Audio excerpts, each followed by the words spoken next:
Indore institute on pharmacy में AI enabled global drug development ecosystem विषय पर 2 दिवसीय अंतर्राष्ट्रीय कॉन्फ्रेंस का शुभारंभ हुआ।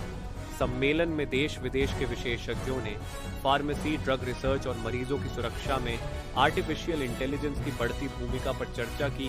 वहीं IIP और बायोवेंस सॉल्यूशंस यूनाइटेड किंगडम के सहयोग से आयोजित इस सम्मेलन में शिक्षाविदों, regulatory experts, industry leaders, researchers और हेल्थ केयर प्रोफेशनल्स ने हिस्सा लिया। इंफॉर्मेशन डेटाबेस, आर्टिफिशियल इंटेलिजेंस का उपयोग करके शॉर्ट टर्म मतलब बहुत ही क्रंक्स ऑफ इंफॉर्मेशन आपको विद इन अ सेकंड आपके पास आ जाए। आपको बताइए कि कितना फार्मेसी के विद्यार्थी, उसके स्कॉलर्स कैसे उन चुनौतियों का सामना कर पाएंगे और किस तरह से अपने आप को दक्ष करेंगे AI के माध्यम से, जिससे कि हम उन क्षितिज को छू पाएं, उस प्रगति को प्राप्त कर पाएं जो हमारा स्वप्न है। आज भारत को अगर आत्मनिर्भर बनना है और विश्व में अपना एक सशक्त स्थान बनाना है तो हमें AI के मोर्चे पर अपनी सफलता को अर्जित करना। उद्घाटन सत्र में फार्मेसी काउंसिल ऑफ इंडिया के अध्यक्ष डॉक्टर मंद के पटेल और विशेष अतिथि डॉक्टर दीपेंद्र सिंह मौजूद रहे। वक्ताओं ने कहा कि AI drug discovery, clinical research, regulatory science और फार्माकोविजिलेंस को नई दिशा दे रहा है। हालांकि मरीजों से जुड़े अंतिम फैसलों में मानवीय संवेदनशीलता और नैतिक जिम्मेदारी हमेशा महत्वपूर्ण रहेगी। सम्मेलन में 300 से अधिक प्रतिनिधियों के शामिल होने की उम्मीद है। आयोजकों के मुताबिक 2 दिनों तक AI enabled drug development, intelligent clinical trials, patient safety और प्रिसिजन मेडिसिन जैसे विषयों पर विशेषज्ञ मंथन करेंगे।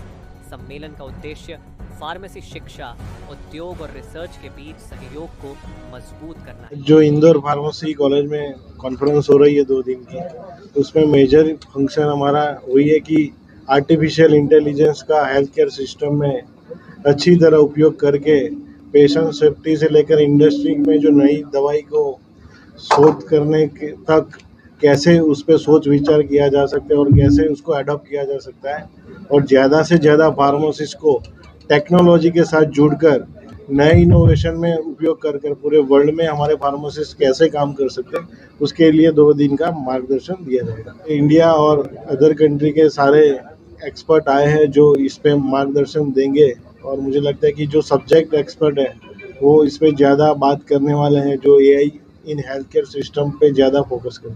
हमारे नए सिलेबस में फार्मेसी का जो बी फार्मा का सिलेबस है उसमें मेडिकल डिवाइस और आर्टिफिशियल इंटेलिजेंस दोनों को ही हमने जोड़ा है, क्योंकि आने वाले समय में और अभी के समय में ये दोनों ही अहम कड़ी है जो हर एक पेशेंट की डायग्नोसिस से लेकर दवाई देने तक की पूरी सिस्टम में दोनों टेक्नोलॉजी का उपयोग होता है।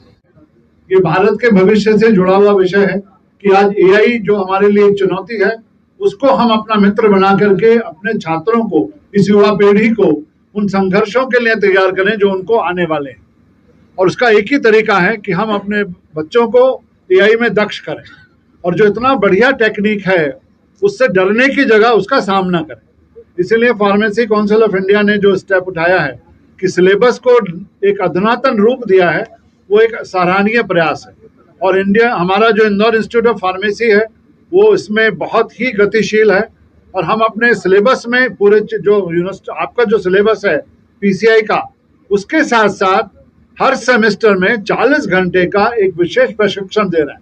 यानी इसका मतलब हुआ कि 8 सेमेस्टर हुए तो 8 सेमेस्टर में 8 बार 40-40 घंटे का एक विशेष प्रशिक्षण दिया जाएगा बच्चों को, जो कि उनको दक्ष करेगा AI के यूज करने में, चाहे वो ड्रग डिस्कवरी का मामला हो, क्लिनिकल रिसर्च का हो, पेशेंट की सेफ्टी का हो, रेगुलेटरी हो।